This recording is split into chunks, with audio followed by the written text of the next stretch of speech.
이 빌레몬서는요, 바울이 빌레몬에게 보내는 편지죠. 이 빌레몬이 어디에 살았을까? 이제 보니까 골로새나 아니면 골로새 인근에 살았을 것으로 추정을 하고 있어요. 이 골로새는요, 고대 소아시아, 성경에는 아시아라고 나오죠. 이 지금의 터키 지역에 위치한 곳이에요. 당시 바울을 통해서 예수를 믿게 된 이 빌레몬이요, 자신의 집을 그리스도인들이 만나는 장소로 제공하였습니다. 이러한 빌레몬에 대하여서 바울에게 전달된 소식이 뭐였냐면, 빌레몬이 주 예수에 대한 믿음과 모든 성도에 대한 사랑이 있다는 것이었어요. 그리고 빌레몬의 믿음의 교제가 선을 알게 하고 그리스도께 이르도록 역사한다는 것입니다. 그래서 성도들은 빌레몬으로 말미암아 평안함을 얻고요, 바울은요, 이 빌레몬의 사랑으로 인해서 많은 기쁨과 위로를 받았다고 하고 있어요. 빌레몬은요, 성도들을 믿음과 사랑으로 섬기면서 그리고 동시에 감옥에 있는 바울 역시 도왔던 것으로 보여요. 그래서 그 도움으로 바울은 기쁨과 위로를 받았다는 것을 말하고 있는 거예요. 이러한 빌레몬에게는요, 오네시모라는 노예가 있는데 주인 빌레몬에게 손해를 입히고 도망친 것으로 보이는 노예였습니다. 왜냐하면 18절에 바울이 말하기를, 오네시모가 주인 빌레몬 당신에게 불의를 행했거나 빚진 것이 있으면 그 내가 갚겠다라고 하고 있어요. 그래서 그렇게 보기도 하는 것이죠. 그런데 이 빌레몬서에서는 오네시모가 도망쳤다는 직접적인 내용이 없다라고 이러한 다른 의견을 주장하는 분들이 있어요. 그래서 왜냐하면 고대 사회는요, 감옥에 수감된 자들을 돕는 것이 다반사였대요. 그래서 오네시모는 빌레몬이 바울을 섬기라고 보낸 노예였던 것으로 보고 있는 것이죠.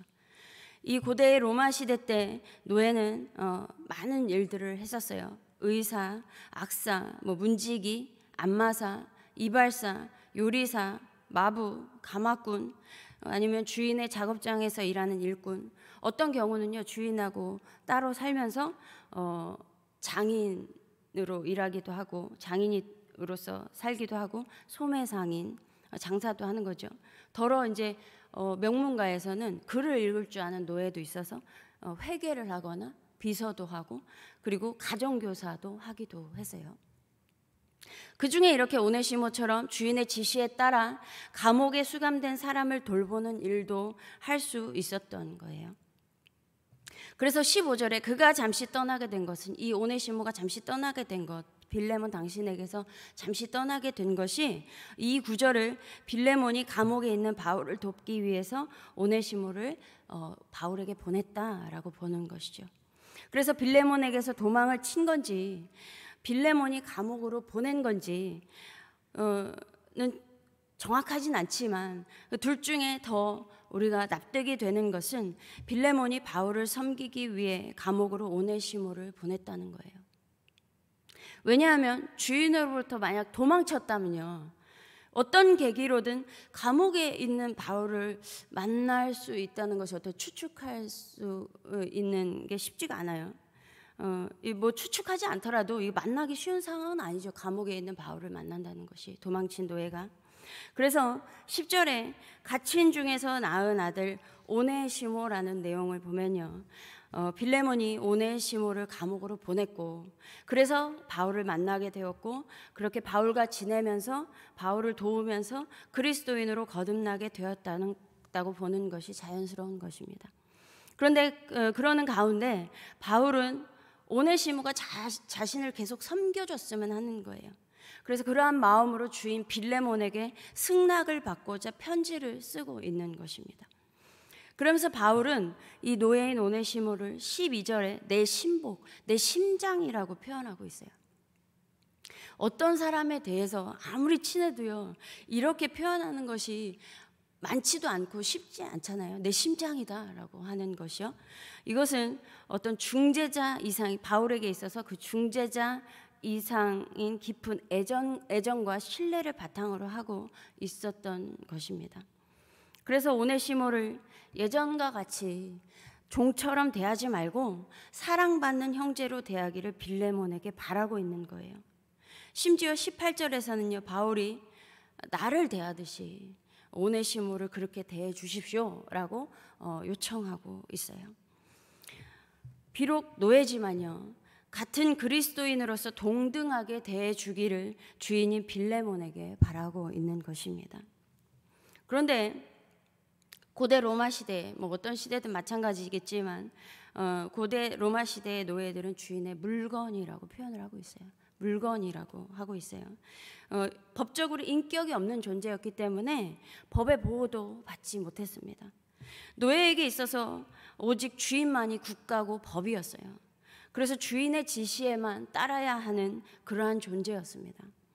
그래서 빌레몬의 환경을, 그 주인 빌레몬의 환경을 추측해 보면, 자신의 집도 제공하고 여러 사람을 돕고 하는 것을 보면 오네시모뿐만이 아니라 또 다른 노예도 있었을 텐데, 갑자기 오네시모가 왔을 때 바울을 대하듯이 대해야 한다는 것은 쉬운 일이 아니었을 거예요. 그러나 이것은 바울이 명령하거나 강요하는 것이 아니라 권면과 함께 간청하고 있는 것입니다. 빌레몬이 억지로 하지 않았으면 좋겠는 거예요. 자원하는 마음으로 하기를 원하고 있는 것입니다. 그래서 아까 봤던 말씀처럼 18절에 오네시모가 혹시 당신에게 불의를 행했거나 빚진 거 있으면 그거 내가 갚겠다라고 하는 것이죠. 그리고 동시에 뭐라고 하냐면요, 빌레몬, 당신이 나한테 빚진 거 있으면 그거 안 갚아도 된다라고 해요. 근데 이렇게까지 얘기하면은 굉장히 받는 사람 입장에서 부담스럽겠죠. 근데 바울이 이렇게까지 빌레몬에게 간청하고 있는 거예요. 그런데 바울은 오네시모에 대하여서 어떻게 이렇게까지 할 수 있었을까요? 첫째는 하나님의 은혜겠죠. 그 안에 있는 그 충만한 사랑. 그리고 그 다음은요, 둘 사이에 보이지 않는 분명한 신뢰와 친밀감이 형성되어 있었기 때문에 가능했을 거예요. 또한 이것에 더해서 이것뿐만이 아니라 바울의 삶에는 좋은 경험들이 있었어요.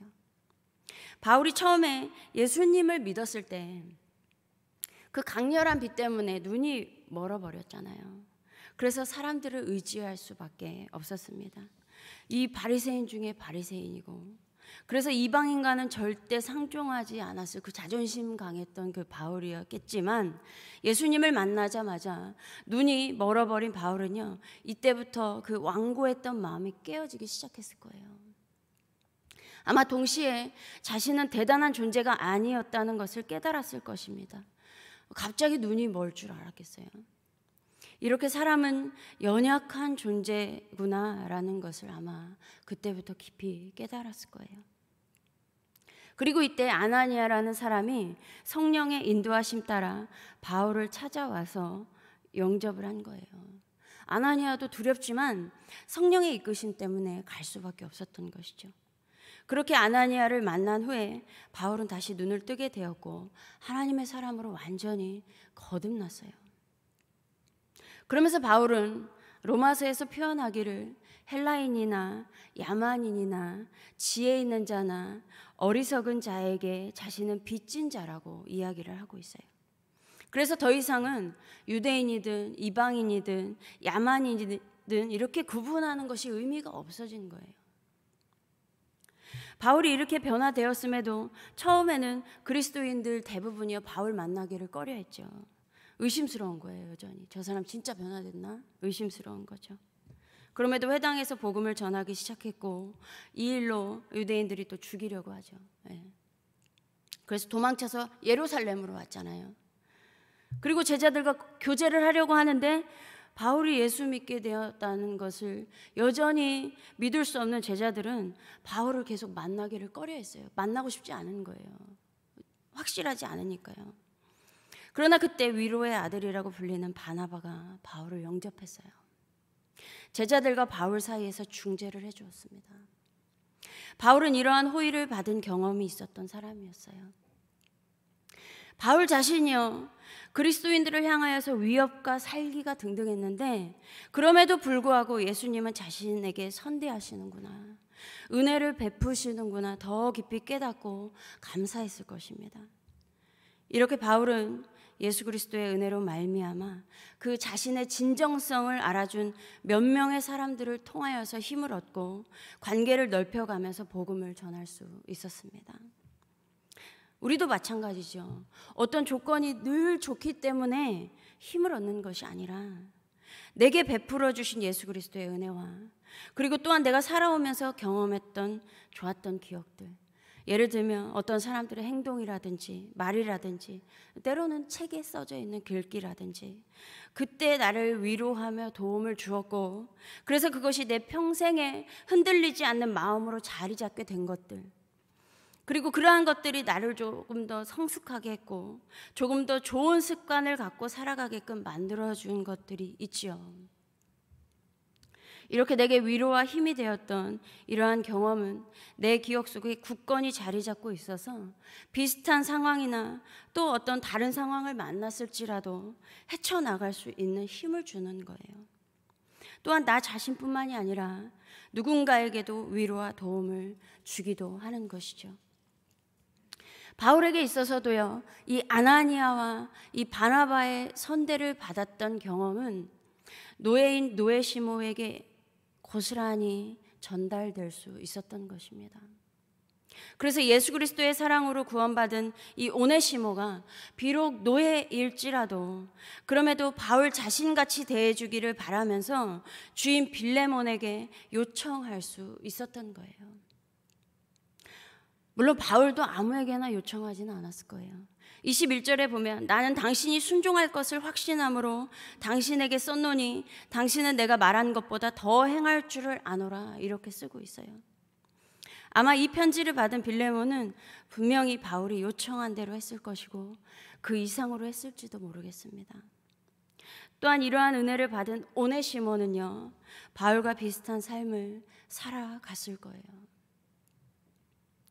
우리 성도님들의 기억 속에도 그 과거 속에 도움이 되었던 경험이 있을 것입니다.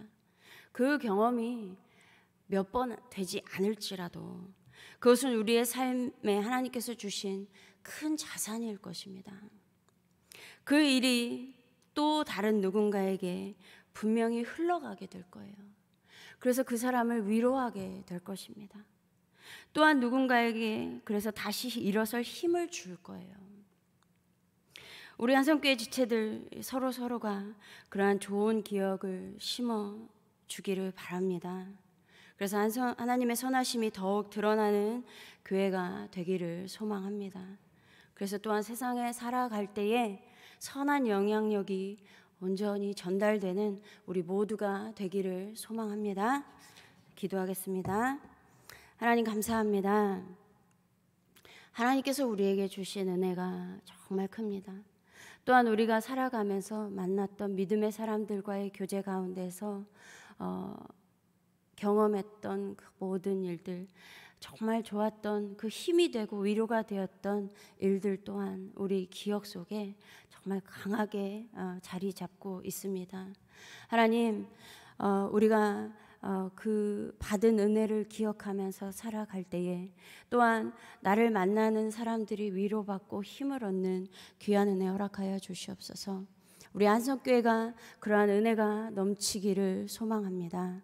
감사드리며 우리 주 예수 그리스도의 이름으로 기도드립니다. 아멘.